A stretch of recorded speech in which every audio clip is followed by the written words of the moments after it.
सच की आवाज आप तक। न्यूज़ खबर छोटी हो या बड़ी खबर, आसपास की हो या देश प्रदेश की, हर खबर आप तक। खबरों का खजाना।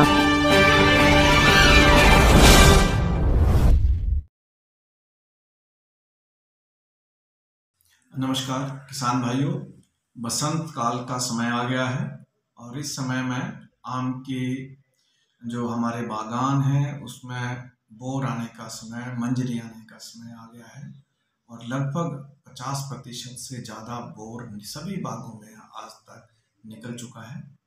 इस अवस्था में आमतौर पे किसान बंधुओं को ये बताना चाहते हैं कि इस स्टेज पे, इस अवस्था में 2-3 किस्म के कीड़े हैं या बहुत 2-3 किस्म की जो तो बीमारियों का प्रकोप बढ़ता है।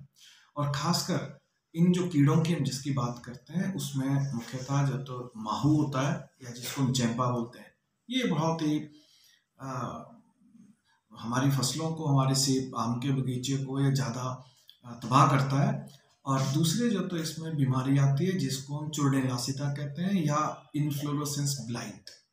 ये दो बीमारियां और दो तरह के कीड़े हैं जो समय में, आजकल के समय में ज़्यादा ये प्रभाव करते हैं। और हमारे बगीचे में लगभग देहरादून जनपद में हमारे 50 से 60 छोटे बड़े बगीचे हैं, तो लगभग सभी बगीचों में इन कीटों की या बीमारियों की समस्या रहती है। तो किसानों के लिए मैं ये कहूँगा कि इस स्टेज पे आपको इन कीटों से, बीमारियों से बचने के लिए 3 छिड़काव करना अति आवश्यक है। और कीड़ों के विरुद्ध अगर हम करते हैं तो इमिडाक्लोप्रिड एक दवा आती है 17.8% से, दूसरी हमारी थायोमिथॉक्सिकाम, ये दवा दूसरी है, इसकी मात्रा हम 1 ग्राम प्रति लीटर से करते हैं।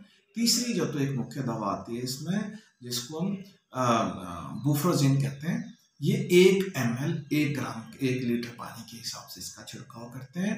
और प्रारंभिक अवस्था में सबसे पहले जब हमारा बोर आता है तो छोटे छोटे कीड़े जो आंखों से नहीं दिखते हैं उसको बचाना पड़ता है। दूसरी जो हमारा छिड़काव होता है जो पूरी तरह से ब्लूम आ जाता है, इन्फ्लोरेसेंस। और तीसरी अवस्था में इन दवाइयों का छिड़काव तब करते हैं जब मटर के दाने के बराबर हमारा आम बन जाता है। तो आमतौर पे इसका छिड़काव 15 से 20 दिन के अंतराल में हम कर सकते हैं।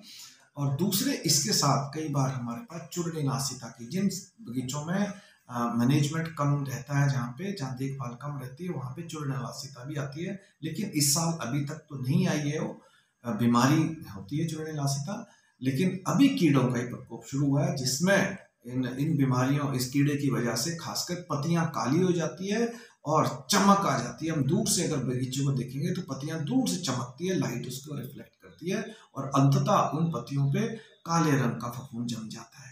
तो मैंने दवाइयों का आपको बता दिया, इन दवाइयों का इस्तेमाल करना अति आवश्यक है। और किसानों से मैं एक चीज़ भी कहूँगा कि अगर समय से अगर आप काम करते हैं तो नवंबर दिसंबर में अपने बगीचे को आप बिरलीकरण जरूर करें। हवा पानी का उसमें प्रकोप ज़्यादा रहेगा तो कीड़े की संख्या कम रहेगी। दूसरा, हमारे पास आजकल जैविक अभिकर्ताओं का इस्तेमाल करना भी अति आवश्यक है। इससे हमारा खर्चा कम होता है और हमारी लागत, दवाइयों की लागत भी कम होती है। तो इसके लिए हमारे पास बवेरिया वेसिकाना 108 CFU, इसकी मात्रा होती है 108 CFU पर ml के हिसाब से इसका छिड़काव करेंगे समय रहते हैं। इसका छिड़काव हम आमतौर पे दिसंबर से जनवरी मंथ में करते हैं।